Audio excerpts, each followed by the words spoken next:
Hello students, पिछले video में हम लोगों ने ट्रांसफार्मर का ईएमएफ इक्वेशन डिराइव किया था और एक छोटा सा फेजर डायग्राम भी ड्रॉ किया था और उससे रिलेटेड कुछ कंक्लूजन निकाले थे। ईएमएफ इक्वेशन हमारी थी E1 equal to 4.44 F phi m N1 primary side के लिए और सेकेंडरी साइड के लिए 4.44 F phi m N2। यहाँ पर phi m की वैल्यू थी हमारी Bm इंटू ए, यहाँ मैक्सिमम फ्लक्स डेंसिटी, ये एरिया ऑफ कोर, और E2 upon E1 equal to V2 upon V1 equal to N2 upon N1 equal to I1 upon I2 equal to K, ये transformation ratio था और इससे related कुछ discussion किया था और ये मैंने बोला था कि इससे रिलेटेड एक दो एग्जाम्पल मैं आपको लगवाऊंगा।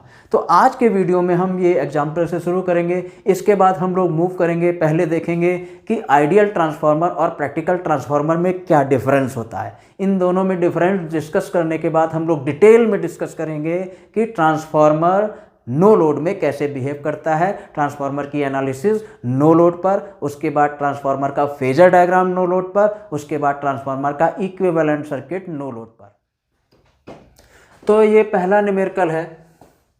A 10 kVA 50/250 volt 50 Hz single phase transformer has a net area of cross section 90 cm square and maximum flux density 1.2 Tesla. Calculate the number of turns on both primary and secondary windings. तो E1 या V1, E1 equal to 500 volt, E2 equal to 250 volt, frequency equal to 50 hertz, maximum flux density equal to 1.2 tesla and area of cross section is 90 centimetre square और 0.009 metre square. अब आपको क्या चाहिए? Number of turns. तो आपको equation पता है, E1 equal to 4.44 F phi m या phi m N1 या phi m को आप BMA लिख दीजिए तो हो जाएगा 4.44 F BM into A into N1 E1। आपको क्या चाहिए? BM भी दिया है, A भी दिया है, सब कुछ दिया है। N1 आप सीधे कैलकुलेट कर दीजिए।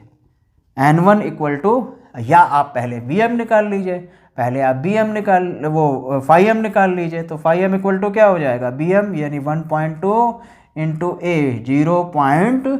एरिया कितना है? 0.009 सेंटीमीटर स्क्वायर। तो ये phi m की वैल्यू आ गई ये आएगी जहाँ तक 0.0108 वेबर। अब ये आप सिंपली पुट कर दीजिए, इसी में पुट कर दीजिए। N1 इक्वल टू क्या आ जाएगा? E1 upon 4.44 F phi m, ये वैल्यू पुट कर दिए, E1 की वैल्यू पुट कर दिए 500। It is the simplest numerical. 4.44 F की वैल्यू 50 हर्ट्ज है, phi m की वैल्यू आपने निकाल ली 0.0108। इसको आप कैलकुलेट कर लिए, ये लगभग आ जाएगा 209।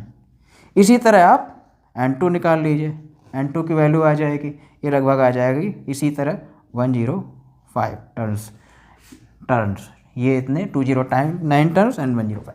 नेक्स्ट, तो हमारा ये नेक्स्ट न्यूमेरिकल है। The rating of transformer is 110/220 volt, यानी V1 इक्वल टू हो गया हमारा 110 volt, V2 equal to 220 volt. 1 kVA rating हो गई ट्रांसफार्मर की, इसे हम कह सकते हैं V1 I1 या V2 I2। The low voltage side has 130 turns, N1 equal to 130. Calculate the following. The number of, पहला है हमारा first part is the number of turns on the high voltage side. तो ये आपको simple निकल आएगा। आपको पता है V1 upon V2 equal to N1 upon N2। यहाँ से आपको N2 निकालना है तो आप N2 डायरेक्टली निकाल लीजिए। N2 equal to N1 multiplied by V2 upon V1। N1 आपको पता है 130, V2 220, V1 110। Simple numerical. ये हो गया 260 टर्न्स हो गए N2।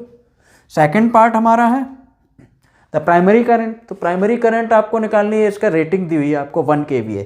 तो प्राइमरी करंट आप वैसे भी निकाल सकते हो, V1 I1 equal to rating यही होती है केवीए में। V1 I1 equal to 1 kVA। 1 kVA का मतलब हो गया 1000 VA। अब आप यहाँ से निकालोगे I1 equal to 1000 divide by V1। V1 की वैल्यू आपको दी है 110। यहाँ से आप कैलकुलेट कर दीजिए, आप कैलकुलेट कर लीजिए 1000 डिवाइड बाई 110, ये हो गई आपकी 9.09 एम्पियर। ये हो गई आपकी प्राइमरी करंट। अब चाहिए सेकेंडरी करंट, तो सेकेंडरी करंट या तो आप निकाल लीजिए इसी तरह V2 I2 equal to 1000 volt, या आप निकाल लीजिए कुछ भी कर लीजिए V1 I1 equal to V2 I2, यहाँ से निकाल लीजिए। सिंपल न्यूमेरिकल है। I2 equal to I1 into V1 upon V2, यानी हो जाएगा I1 कितना है 9.09 इंटू V1 कितना है 110, V2 कितना है 220। ये कैंसिल आउट हो गया, 2 आ गया, 2 से डिवाइड हो जाएगा, तो हो जाएगा 2 4 जा 2 5 जा 2 4 जा 2 5 जा 4.545 एम्पियर। तो ये करंट हो गई। तो इस तरह से सिंपल न्यूमेरिकल है, ये आप कर सकते हो। अब हम आगे मूव करते हैं अगले टॉपिक पर।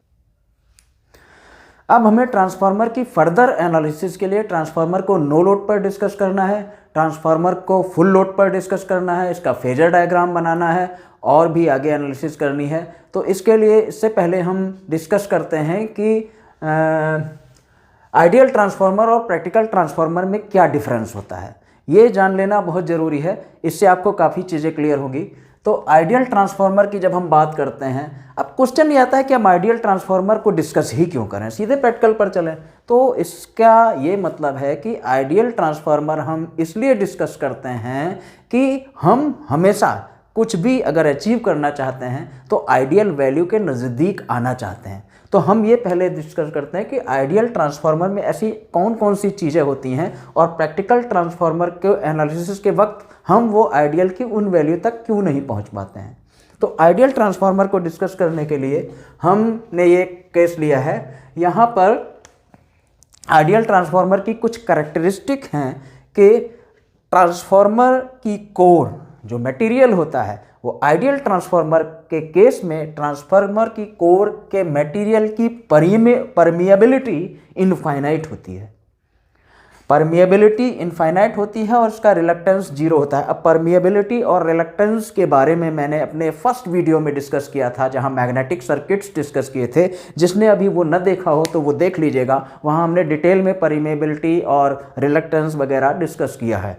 तो आइडियल ट्रांसफार्मर के केस में आइडियल ट्रांसफार्मर के कोर की परमिएबिलिटी इनफाइनाइट होती है और परमिएबिलिटी इनफाइनाइट होने की वजह से उसमें कोर को मैग्नेटाइज करने के लिए मैग्नेटाइजिंग करंट की वैल्यू जीरो होती है। कोर ये माना जाता है कि जब हम इसमें अल्टरनेटिंग वोल्टेज अप्लाई करते हैं, जब हम इसमें input voltage alternating voltage apply करते हैं तो अल्टरनेटिंग वोल्टेज अप्लाई करने से इसमें कोर मैग्नेटाइज हो जाती है।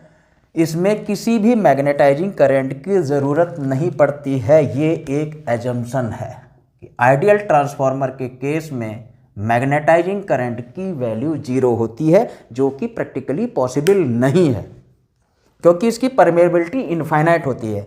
और रिलक्टेंस की अगर हम बात करें तो रिलक्टेंस होता है हमारा L/μA। जब हमारी परमेबिलिटी इनफाइनाइट है तो रिलक्टेंस जीरो होगा।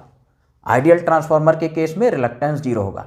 आइडियल ट्रांसफार्मर के केस में परमेबिलिटी इनफाइनाइट है, लेकिन अगर हम प्रैक्टिकल ट्रांसफार्मर की बात करें तो प्रैक्टिकल ट्रांसफार्मर की जो कोर होती है उसकी परमेबिलिटी फाइनाइट होती है, बहुत ज़्यादा होती है, बट वो इनफाइनाइट नहीं होती है। और फाइनाइट होने की वजह से उसमें एक जब हम उसमें वोल्टेज अप्लाई करते हैं, इनपुट वोल्टेज अप्लाई करते हैं, तो इसमें स्मॉल अमाउंट की मैग्नेटाइजिंग करंट फ्लो करती है जिसकी वैल्यू बहुत कम होती है प्रैक्टिकल ट्रांसफार्मर में। और इस मैग्नेटाइजिंग करंट का काम होता है कोर को मैग्नेटाइज करना। इस मैग्नेटाइजिंग करंट का काम केवल कोर को मैग्नेटाइज करना होता है। रिलक्टेंस, जैसा कि आइडियल ट्रांसफार्मर में 0 होता है। प्रैक्टिकली ऐसा पॉसिबल नहीं है कि किसी वाइंडिंग का रिलक्टेंस 0 हो। प्रैक्टिकल ट्रांसफार्मर के केस में रिलक्टेंस की वैल्यू नॉन जीरो होती है।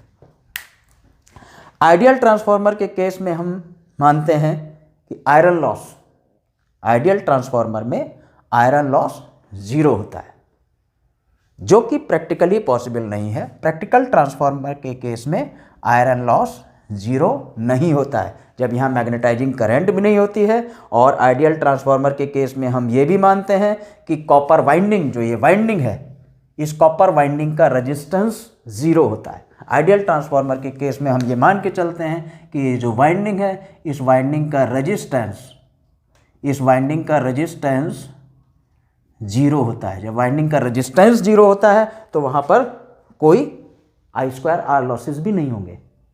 वाइंडिंग का रेजिस्टेंस 0 है, हमने input current I mu already 0 मान ली है, ज्यूम कर ली है, तो ये आपकी मैग्नेटाइजेशन करंट भी नहीं होती है और रेजिस्टेंस 0 होने की वजह से कॉपर लॉसेस भी 0 होते हैं। बट प्रैक्टिकली कोई भी ऐसी वाइंडिंग पॉसिबल नहीं है जिसका रेजिस्टेंस 0 हो। जब उसका रेजिस्टेंस 0 नहीं होगा तो वहाँ पर कुछ ना कुछ, जब आपकी, हमने बोला कि नो लोड कि दोनों ट्रांसफार्मर मैं डिस्कस कर रहा हूँ नो लोड के केस में, जहाँ पर हमने सेकेंडरी में कोई भी लोड नहीं लगाया। जब सेकेंडरी में कोई लोड नहीं लगाया तो सेकेंडरी में करंट तो होगी ही नहीं, और जब सेकेंडरी में करंट नहीं होगी तो प्राइमरी भी में नहीं होगी। लेकिन प्रैक्टिकली ट्रांसफार्मर में नो लोड की कंडीशन में भी, जो प्रैक्टिकल ट्रांसफार्मर होता है, वहाँ जब हम सप्लाई देते हैं तो वहाँ मैग्नेटाइजेशन करंट फ्लो होती है, एक स्मॉल मैग्नेटाइजेशन करंट फ्लो होती है जो कोर को मैग्नेटाइज करने का काम करती है। और इसमें चूंकि रेजिस्टेंस भी होता है वाइंडिंग में, प्योर इंडक्टिव तो हम मान के चलते हैं आइडियल के केस में, लेकिन वो पॉसिबल नहीं है। प्रैक्टिकल ट्रांसफार्मर के केस में जो वाइंडिंग होगी उसमें कुछ ना कुछ रेजिस्टेंस होगा, हालांकि जो उसकी इंडक्टिव वैल्यू, जो इसका इंडक्टेंस होगा, उसमें इंडक्टिव वैल्यू ज़्यादा होगी, रेजिस्टिव वैल्यू कम होगी, लेकिन कुछ ना कुछ रेजिस्टेंस होगा। और जब कुछ ना कुछ रेजिस्टेंस होगा तो उसमें कॉपर लॉस भी होगा। नेक्स्ट, लीकेज फ्लक्स 0 होता है।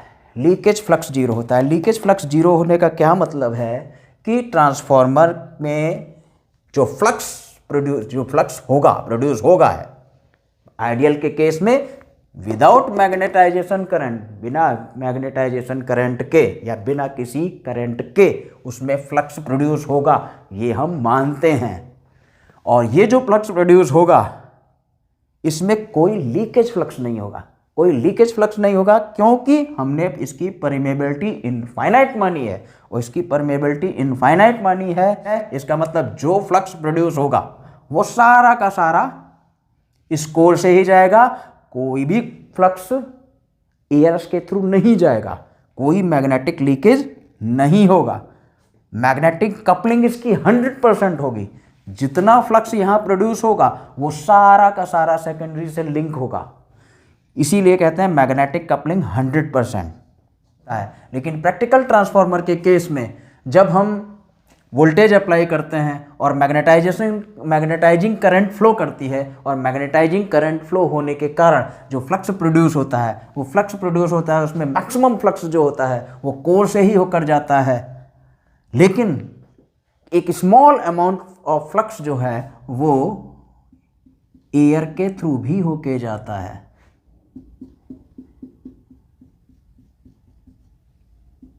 ये मैक्सिमम फ्लक्स 95% से ज़्यादा फ्लक्स वो कोर से होकर जाता है, लेकिन एक स्मॉल अमाउंट ऑफ फ्लक्स वो एयर से होकर जाता है।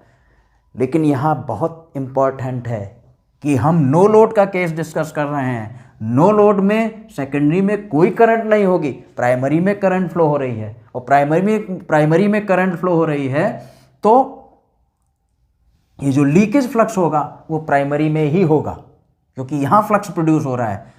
यहाँ का जो फ्लक्स प्रोड्यूस हो रहा है इसके 2 पार्ट हैं, एक φm जो सेकेंडरी से लिंक हो रहा है, इसको हम कहते हैं म्यूचुअल फ्लक्स, इसको हम कहते हैं म्यूचुअल फ्लक्स, जो प्राइमरी और सेकेंडरी दोनों से लिंक है।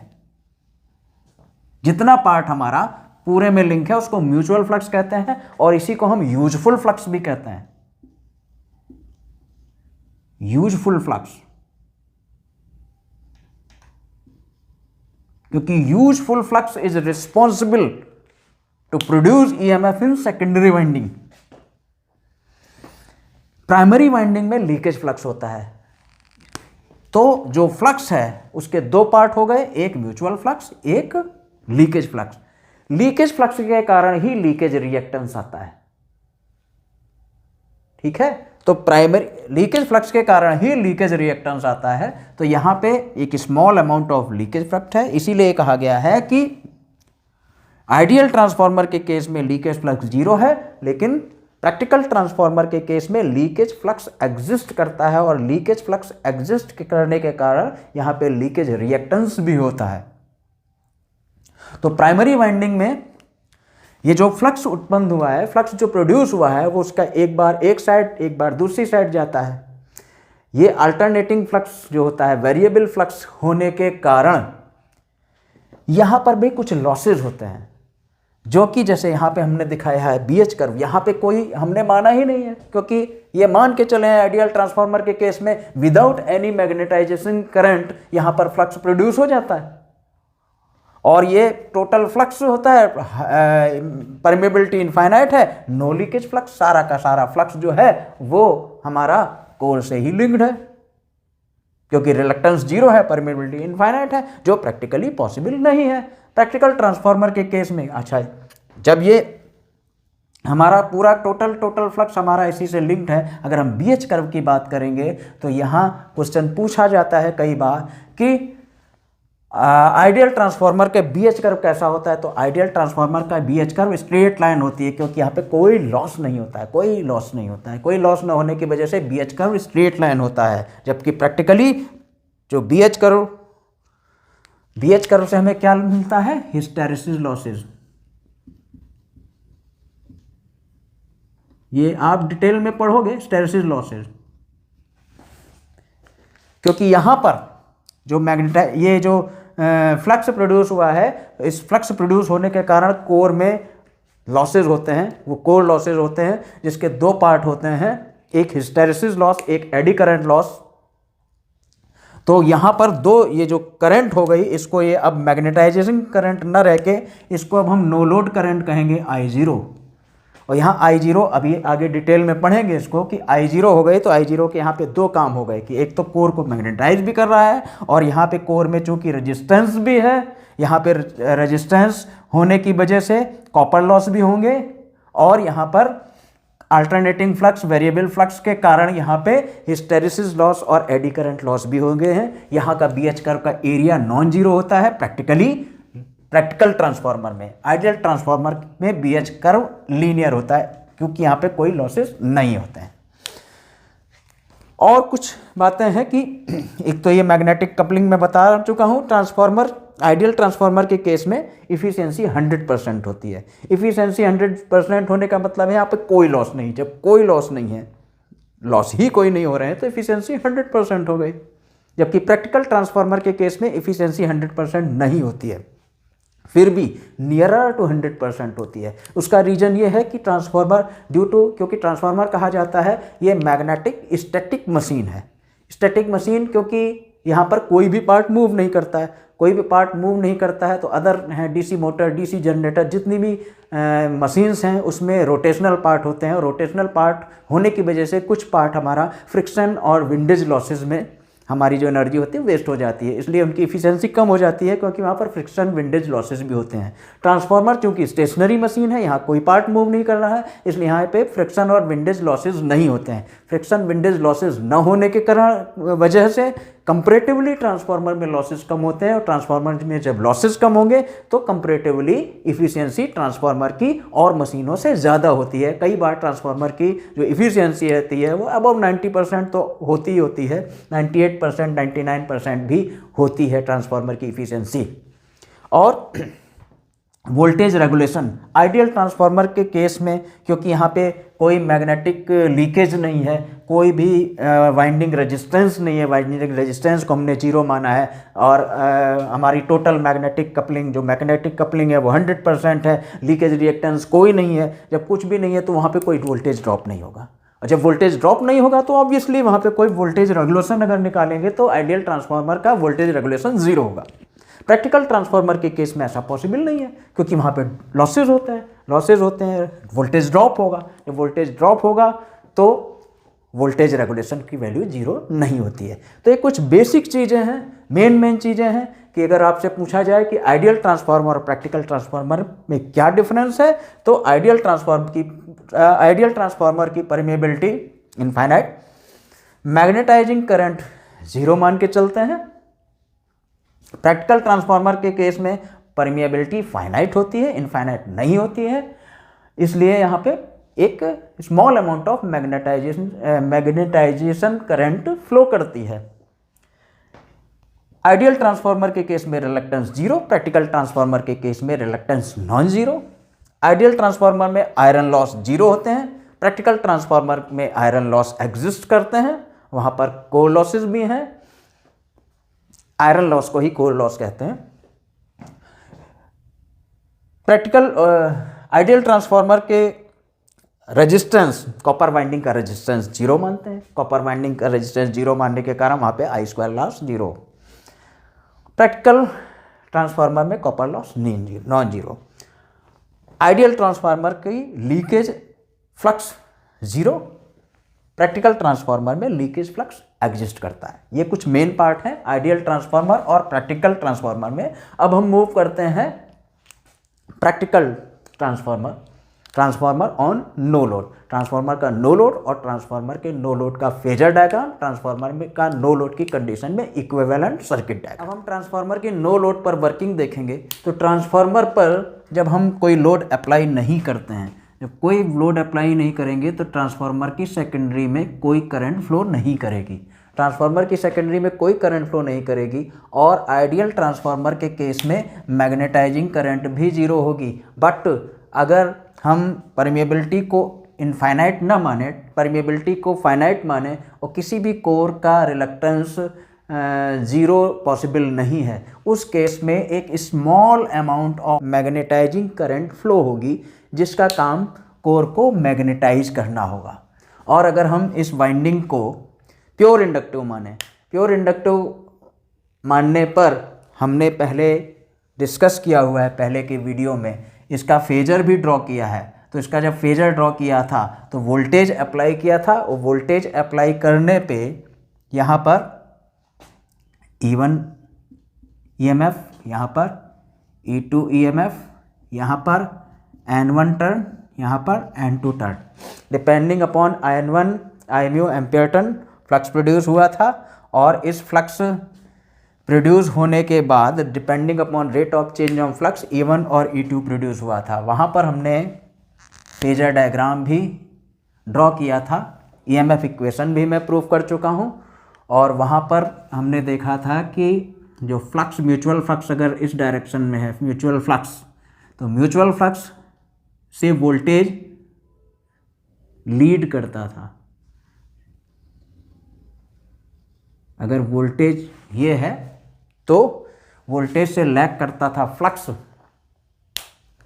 और फ्लक्स, म्यूचुअल फ्लक्स से हमने E1 और E2 कैलकुलेट किया था, और इक्वेशन में देखा था हमने कि E1 और E2 दोनों फ्लक्स से 90 डिग्री लैग कर रहे थे। E1 और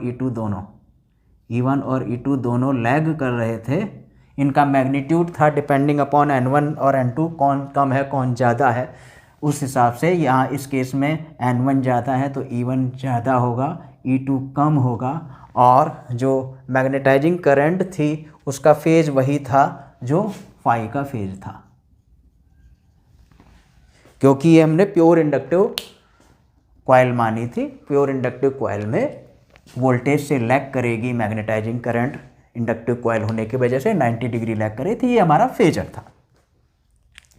लेकिन प्रैक्टिकल ट्रांसफार्मर में क्या होगा कि वाइंडिंग प्योर इंडक्टिव पॉसिबल नहीं है। प्योर इंडक्टिव पॉसिबल नहीं है जब वाइंडिंग ये फेजर डायग्राम आप पिछले वीडियो में देख लीजिएगा, हमने डिटेल में डिस्कस किया हुआ है। तो जब हमारी वाइंडिंग प्योर इंडक्टिव नहीं हो सकती, उसमें कुछ ना कुछ रेजिस्टेंस भी होगा। और यहाँ पर जब हमने फ्लक्स प्रोड्यूस हुआ है, ये फ्लक्स जो प्रोड्यूस हुआ है इसकी डायरेक्शन कभी ऊपर कभी नीचे, वेरिएबल फ्लक्स के कारण यहाँ पे कुछ लॉसेस भी होंगे। उस लॉसेस, क्या क्या लॉसेस होंगे? प्राइमरी करंट जो भी होगी नो लोड कंडीशन में, primary current under no load condition has to supply iron losses in the core. Core में आयरन लॉस भी होंगे। आयरन लॉस, दो तरह के आयरन लॉस होंगे, जो होंगे hysteresis loss, hysteresis loss, and यहाँ पे जब फ्लक्स, अल्टरनेटिव फ्लक्स प्रोड्यूस होगा कोर में, तो अल्टरनेटिंग फ्लक्स प्रोड्यूस होने की वजह से कोर में भी कुछ हमारी एडी करंट प्रोड्यूस होगी, ईएमएफ उत्पन्न होगा, अंदर ही अंदर एडी करंट प्रोड्यूस होगी, उसकी वजह से एडी करंट लॉस भी होगा। इन लॉसेस को हम लोग डिस्कस करेंगे डिटेल में। एडी करंट लॉस, ये दोनों आयरन लॉस या इनको कोर लॉस कहते हैं। तो जो प्राइमरी करंट जो होगी वो केवल मैग्नेटाइज करने का काम नहीं करेगी। अब यहाँ पर लॉसेस भी होंगे, आयरन लॉस भी होंगे और small amount of copper loss भी होगा प्राइमरी में, क्योंकि सेकेंडरी तो ओपन है, तो सेकेंडरी में तो करंट फ्लो नहीं हो रही, एक small amount of copper loss भी होंगे। अब चूंकि यहाँ पे सेकेंडरी हमारी ओपन है, सेकेंडरी ओपन है, सेकेंडरी में कोई करंट फ्लो नहीं हो रही। जब सेकेंडरी में कोई करंट फ्लो नहीं हो रही है तो प्राइमरी में हमारी बहुत स्मॉल करंट फ्लो होगी। रेजिस्टेंस की वैल्यू ऑलरेडी स्मॉल है। और जैसा कि पहले हम डिस्कस कर चुके हैं कि जो नो लोड करंट होती है वो फुल लोड करंट की 2 से 3% होगी। 2 से 3 पर अगर वहाँ 100 एम्पियर करंट है तो यहाँ 2 एम्पियर करंट होगी, और जो रेजिस्टेंस है वो ऑलरेडी बहुत कम है। तो इस वजह से जो कॉपर लॉस होंगे, आई स्क्वायर, आई बहुत कम है, आई स्क्वायर और कम होगा, तो आई स्क्वायर आर लॉसेज एक तरह से नेग्लिजिबल होंगे, ये जीरो होंगे। कॉपर लॉस वहाँ पर नहीं होंगे। नो लोड की कंडीशन में कॉपर लॉस को हम निगलेक्ट कर सकते हैं कि नो लोड, तो लो लोड की कंडीशन में यहाँ पर जो करंट होगी, इनपुट करंट, वो अब मैग्नेटाइजिंग करंट ना होके उसको हम नो लोड करंट कहेंगे। नो लोड करंट, क्योंकि अब यहाँ पर लॉसेज भी आ गए पिक्चर में, तो लॉसेज भी हैं, तो इस I0 जो नो लोड करंट है, इस नो लोड करंट के 2 पार्ट हो गए। एक तो वो कोर को मैग्नेटाइज करेगी, दूसरे लॉसेज के बियर करेगी। तो जो I0 करंट होगी, अब चूँकि जो कि मैग्नेटाइजिंग करंट थी, आइडियल के केस में हमने डिस्कस किया था, तो यहाँ पर हमारी वो नो लोड करंट होगी। नो लोड करंट के 2 पार्ट होंगे, एक हमारी मैग्नेटाइजिंग करंट और एक वर्किंग करंट कहेंगे, वर्किंग करंट कह सकते हैं इसको। तो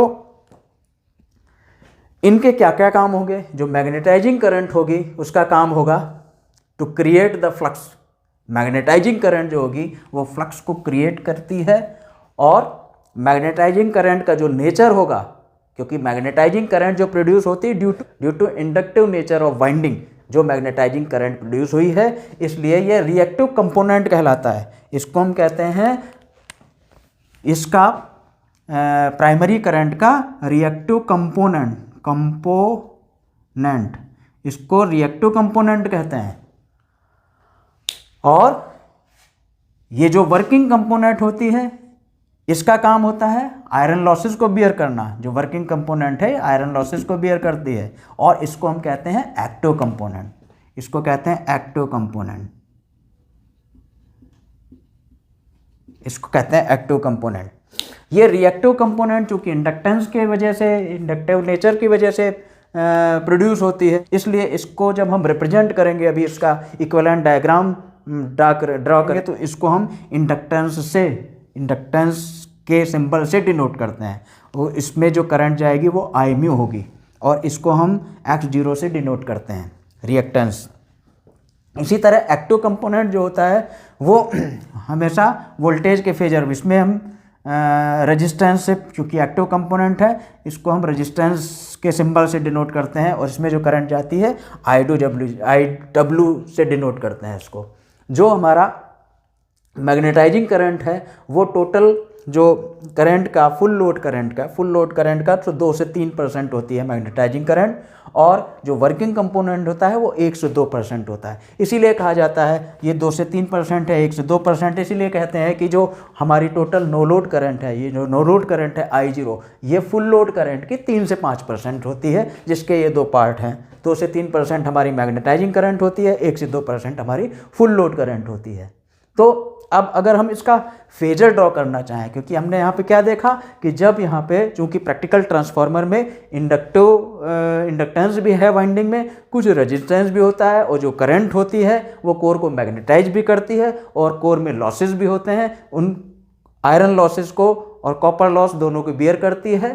इस वजह से जो I0 अब करंट जो है I म्यू ना होके I0 हो गई, इसके दो पार्ट होंगे, I म्यू IW, और ये डिटेल में मैं बता चुका हूँ। अब इसका हम लोग फेजर डायग्राम ड्रॉ करेंगे। पहले जब केवल I म्यू था तब फेजर डायग्राम ये था, क्योंकि वहाँ पे केवल इंडक्टेंस वाइंडिंग में था। केवल इंडक्टेंस होने की वजह से जो हमारी करंट लैग की थी वोल्टेज से वो 90 डिग्री लैग की थी, और यहाँ पर कोई भी वर्किंग कंपोनेंट नहीं था, वोल्टेज के डायरेक्शन में कोई कंपोनेंट नहीं था, एक ही करंट थी जो फ्लक्स के डायरेक्शन में थी। अब यहाँ पे इस करंट के दो पार्ट हैं, जो नो लोड करंट है इसके दो पार्ट हैं, तो इसलिए वो अब जो करंट, अब चूंकि यहाँ रेजिस्टेंस भी पिक्चर में आ गया इसका दूसरा है, क्योंकि यहाँ पे पहले पूरी वाइंडिंग जो थी वो इंडक्टिव इन नेचर थी, पूरा इंडक्टिव सर्किट था। तो जो करंट थी इंडक्टिव सर्किट में, वैसे भी आपने RLC सर्किट में पढ़ा हुआ है कि जब प्योर इंडक्टिव सर्किट में जो करंट होती है वोल्टेज से 90 डिग्री लैग करती है, लेकिन यहाँ पे रेजिस्टिव इंडक्टिव सर्किट है, तो रेजिस्टिव, क्योंकि यहाँ पे कुछ रेजिस्टेंस भी होगा, रेजिस्टिव इंडक्टिव सर्किट में जो करंट होगी वो 90 डिग्री लैग नहीं करेगी, वो 90 डिग्री से कम लैग करेगी। तो अभी इसका हम देखते हैं फेजर डायग्राम इसका ड्रॉ करते हैं। आइए अब हम फेजर डायग्राम ड्रॉ करते हैं ट्रांसफार्मर का नो लोड कंडीशन पर। तो नो लोड पर फेजर डायग्राम ड्रॉ करने के लिए अगर हम फ्लक्स को रेफरेंस माने कि जो फ्लक्स है वो प्राइमरी साइड और सेकेंडरी साइड दोनों से लिंक है, और हमें ये भी पता है कि जो फ्लक्स प्रोड्यूस होता है वो मैग्नेटाइजिंग करंट के कारण होता है, और मैग्नेटाइजिंग करंट और फ्लक्स का जो फेज होगा वो सेम फेज होगा, और मैग्नेटाइजिंग करंट जो प्रोड्यूस हुई है वो हुई है वोल्टेज अप्लाई करने से, और वोल्टेज अप्लाई करने से जो मैग्नेटाइजिंग करंट प्रोड्यूस हुई है वो वोल्टेज से 90 डिग्री लैग करती है मैग्नेटाइजिंग करंट। या हम इसका अगर अपोजिट कहें कि मैग्नेटाइजिंग करंट या फ्लक्स से वोल्टेज लीड करता है, तो वोल्टेज और फ्लक्स या वोल्टेज या मैग्नेटाइजिंग करंट के बीच में 90 डिग्री का फेज होगा, और जो फ्लक्स था, flux phi equal to phi M sine omega T, phi equal to phi M sine omega T, phi equal to phi M sine omega T से हम लोगों ने प्रूव भी किया था। जब ई का इक्वेशन निकला था तो आया था E equal to E M sine omega T minus 90 degree, ये हमने प्रूफ किया था। तो यहाँ से हुआ था कि फ्लक्स से जो EMF है E1 और E2 जो हैं वो फ्लक्स से 90 डिग्री लैग करते थे। तो वोल्टेज और EMF दोनों एक दूसरे के 180 डिग्री अपोजिशन पे थे, और जो हमने वोल्टेज अप्लाई किया था उससे E1 उत्पन्न हुआ था। जो E1 EMF जो प्रोड्यूस हुआ था वो E की वैल्यू थी equal to minus N D phi by D T. तो जो EMF E1 जो उत्पन्न हुआ था वो EMF वोल्टेज के फेज अपोजिशन में था ड्यू टू लेंज लॉ। तो V इक्वल टू हो जाएगा हमारा minus E1, V equal to minus E1। तो चलिए ये तो ही रहा। अब क्या है कि प्रैक्टिकल ट्रांसफार्मर के केस में क्या है, प्रैक्टिकल ट्रांसफार्मर के केस में नो लोड के केस में यहाँ पर अब केवल मैग्नेटाइजिंग करंट नहीं है, यहाँ पर अब दो कंपोनेंट है, एक मैग्नेटाइजिंग करंट I म्यू और एक हमारा IW। तो I म्यू जो है, I म्यू चूंकि मैग्नेटाइजिंग करंट है ये फ्लक्स के फेज में होगा, I म्यू जो कोर को मैग्नेटाइज करने का काम करेगा वो हमारा फ्लक्स के फेज में होगा। हमने मान लिया ये है हमारा I म्यू यहाँ तक हो गया, ये फ्लक्स के फेज में होगा। और जो इसका एक्टिव कंपोनेंट होगा, एक्टिव कंपोनेंट, ये वर्किंग कंपोनेंट है, ये वोल्टेज के फेज में होगा, हमेशा ये वोल्टेज के फेज में होगा एक्टिव कंपोनेंट। अब एक्टिव कंपोनेंट यहाँ होगा वोल्टेज के फेज में। अब ये है कि हम एक्टिव कंपोनेंट ये जो वोल्टेज के फेज में है ये हम कितना बनाएं, इससे छोटा बनाएं या इससे बड़ा बनाएं, इसके बराबर बनाएं, ये डिपेंड करेगा इनकी वैल्यूज़ पे। तो जो वाइंडिंग है, वाइंडिंग में जो इंडक्टिव वैल्यू है वो ज़्यादा है in comparison to resistance. Resistance तो बहुत स्मॉल अमाउंट होता है। आइडियल के केस में हम मानते हैं कि वाइंडिंग जो है प्योर इंडक्टिव है, और प्रैक्टिकल के केस में रेजिस्टेंस होता है बट रेजिस्टेंस की वैल्यू बहुत कम होती है। तो जो रेजिस्टेंस की वैल्यू चूँकि बहुत होगी, बहुत कम होती है, तो आई डब्ल्यू की वैल्यू जो होगी वो आई म्यू के कंपेरिजन में बहुत कम होगी। आई डब्ल्यू की वैल्यू जो होगी वो आई म्यू के कंपेरिजन में बहुत छोटी होगी। इसलिए हमने आई डब्ल्यू बनाया है V1 के फेज में, चूँकि ये वर्किंग कंपोनेंट है, ये वर्किंग कंपोनेंट होने की वजह से ये वोल्टेज के फेज में बनाया है, और इसका जो मैग्नीट्यूड बनाया है क्योंकि रेजिस्टेंस की वैल्यू बहुत कम होती है तो हमने इसके कंपेरिजन में छोटा बनाया। अब जो आई की वैल्यू है वो इन दोनों का समेसन है, और यहाँ आप देख रहे हो दोनों अलग अलग फेज में है। तो जो आई है वो है I mu plus I W, but ये हमारा एल्जेब्रिक सम नहीं है, ये हमारा वेक्टर सम है, वेक्टर सम है। तो वेक्टर सम है तो इनका हम इन दोनों का जब समेसन करेंगे, इन दोनों का समेसन करेंगे तो हमारी आएगी आई जीरो हमारा आई, क्योंकि आई जीरो के ही कंपोनेंट है दोनों, आई म्यू और आई डब्ल्यू। तो आई म्यू और आई डब्ल्यू को ऐड करने से हमें आई जीरो मिलेगी। तो इसको ऐड कैसे किया जाए, तो वेक्टर में ऐड करते हैं, जैसे भी ऐड करते हैं, ए वेक्टर हमारा अगर ये है, बी वेक्टर हमारा ये है, ए में बी ऐड करना है तो ए की हेड से बी का टेल मिला देते हैं और इसको हम ये बना देते हैं ऐसे। तो या तो आप इसको ऐसे या पैरेललोग्राम मेथड से ले लो, या ये हमारा ये वेक्टर है और इसमें हमें ये करना, तो इसको उठा के यहाँ ले जाओ, इसको उठा के यहाँ ले जाओ, इसको उठा के ला जाएंगे और इतने के बराबर यहाँ से आप खींचो, ये ड्रॉ करो एक लाइन, और एक लाइन यहाँ से ड्रॉ करो, और ये पैरेललोग्राम बन गया। और इसको मिला दो, आप इसको आप मिला दो, ये हो गया जो हमारा आई जीरो, ये हो गया आई जीरो। तो यहाँ आप देख रहे हो जो आई जीरो है, पहले क्या था, आइडियल के केस में जो करंट थी वो मैग्नेटाइजिंग थी, वो जो 90 डिग्री लैग कर रही थी, अब वो 90 डिग्री लैग करके 90 डिग्री से थोड़ा कम है।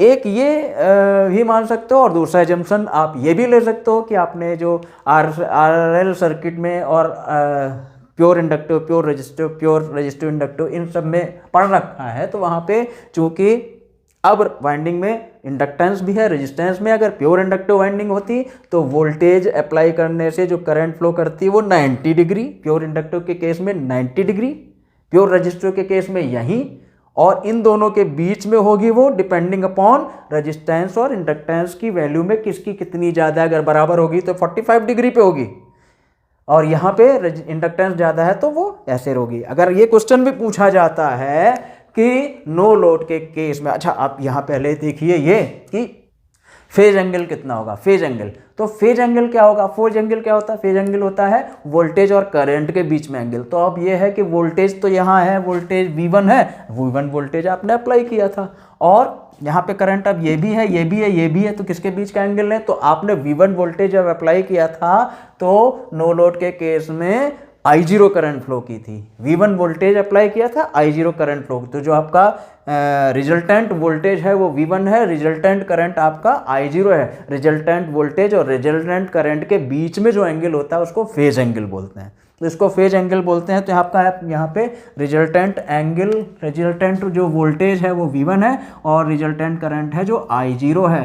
तो ये आपका ये जो होगा वोल्टेज और I0 के बीच में जो एंगल होगा उसको हम कहेंगे फेजर एंगल, φ0, ये φ0 होगा। तो ये फेजर एंगल आपका हो गया। तो फेजर एंगल जब φ0 हो गया, अब आपको IW और Imu की वैल्यू यहाँ से कैलकुलेट करनी हो कि IW और Imu की वैल्यू क्या होंगी। तो आप मैथमेटिकली निकाल सकते हो कि अगर ये ट्रायंगल हम ले लें, ये वाला ट्रायंगल, ये अगर हम ट्रायंगल ले लें, यहाँ हम I0 को हॉरिजेंटल और वर्टिकल कंपोनेंट में हॉरिजॉन्टल और वर्टिकल कंपोनेंट इसके निकाल लें तो आपको मैथमेटिक्स में इतना पता है कि ये जब ट्रायंगल बन रहा है तो आई डब्ल्यू क्या होगा, I W will be I zero cos of phi zero.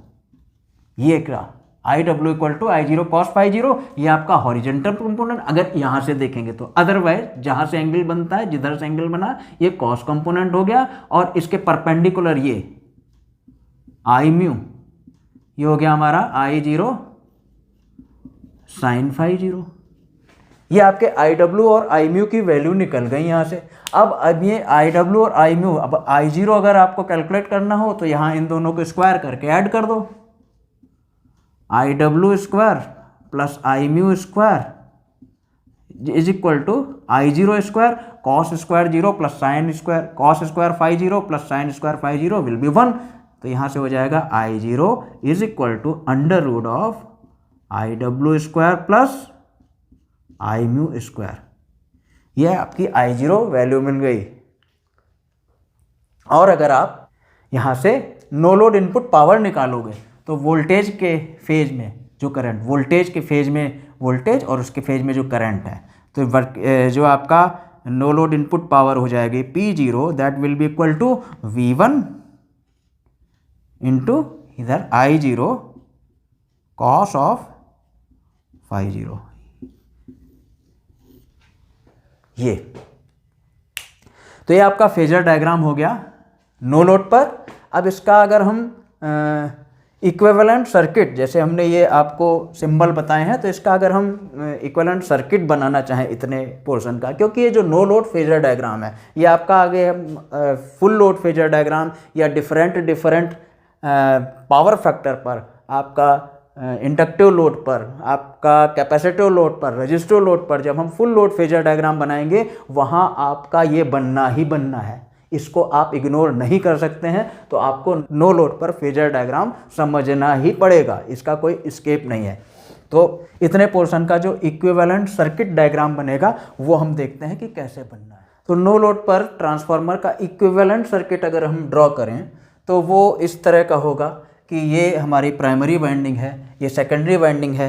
हमने सेकेंडरी को कोई लोड नहीं कनेक्ट किया है तो सेकेंडरी में करंट ज़ीरो होगी, और सेकेंडरी में करंट ज़ीरो होने की वजह से प्राइमरी में भी करंट यहाँ पर भी ज़ीरो होगी, प्राइमरी में भी करंट ज़ीरो होगी। और लेकिन यहाँ पर वोल्टेज अप्लाई करने से एक आई जीरो करंट, जिसको कि हम एक्साइटिंग करंट बोलते हैं, वो एक्साइटिंग करंट होगी। और एक्साइटिंग करंट के दो पार्ट होंगे, जिसमें एक होगा हमारा ये वर्किंग कंपोनेंट जिसको हम बोलेंगे आई डब्ल्यू, और एक होगा आई म्यू। इसके दो कंपोनेंट होंगे, एक आई डब्ल्यू और एक आई म्यू।